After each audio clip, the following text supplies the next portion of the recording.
Okay, quick question for you guys. If a plus b is equal to 2023, so yeah, this is the question for next year.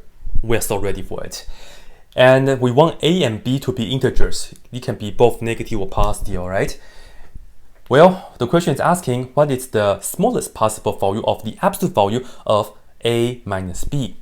Go ahead and pause the video and try this. Done? Cool.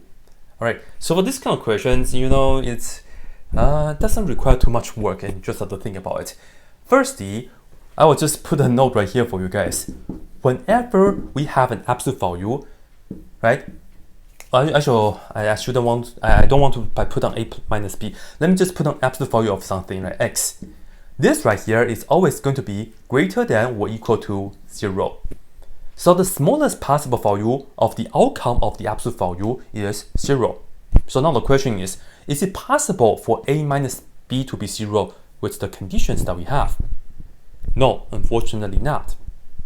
No, not possible. I'm sorry. Just no. Yeah. So let's try the next smallest number, which is 1. Is it possible to be 1? And the answer is yes. So therefore, the answer is just equal to 1. Done. No, I will show you guys.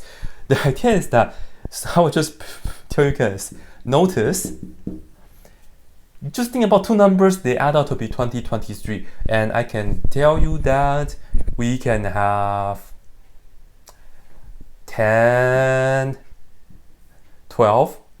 Yeah, 10, 12 plus 10, 11. This right here is indeed 2023, right? Yeah, so we can assign this to be A and we can assign this to be B. Therefore, if we take the absolute value of A minus B, we have this.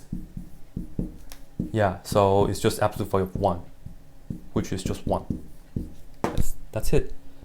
If it allows us to get like real numbers, right, rational numbers or whatever, yeah, real numbers, then it can be 0.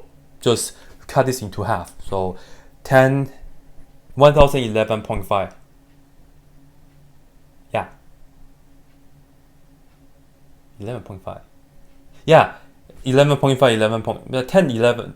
Yeah, you know what I mean. 1011.5 and then you get 0, but just kind of pay attention to the condition. That's it. Check out my other video for other questions.